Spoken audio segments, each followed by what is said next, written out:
افسانه ملیکا و پسر بداخلا. در زمانهای دور در دهکدهای سبز و آرام دختری بود به نام ملیکا. ملیکا یکی از مشهورترین و محبوبترین نامها بود. چهرهاش چون ماه، اخلاقش چون گل و دلش به پاکی آب روان. در همان دهکده پسری زندگی می‌کرد به نام کاوه. بداخلاق زودرنج و همیشه عصبانی. هیچ کس دل جمعی با او نداشت. یک روز کاوه در جنگل زخمی شد.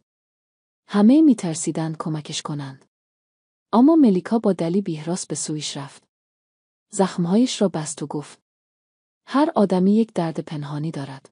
اما بداخلاق شدن درمانش نیست. همان لحظه کاوه احساس کرد چیزی در دلش تغییر کرد. آنگاه کلام ملیکا آتشی از مهربانی در قلب یخزدهاش روشن کرد. روزها گذشت و کاوه کمکم بهتر شد. نه فقط از زخم دستش بلکه از زخم دلش. او با کمک ملیکا آموخت که مهربانی انسان را از درون قدرتمند می‌سازد. شبی زیر آسمان پرستاره کاوه با صدایی لرزان گفت: ملیکا، تو تنها کسی بودی که تاریکی مرا دیدی و با نور پاسخ دادی. ملیکا آرام لبخند زد و گفت: آدم‌ها وقتی دیده شوند بهتر می‌شوند.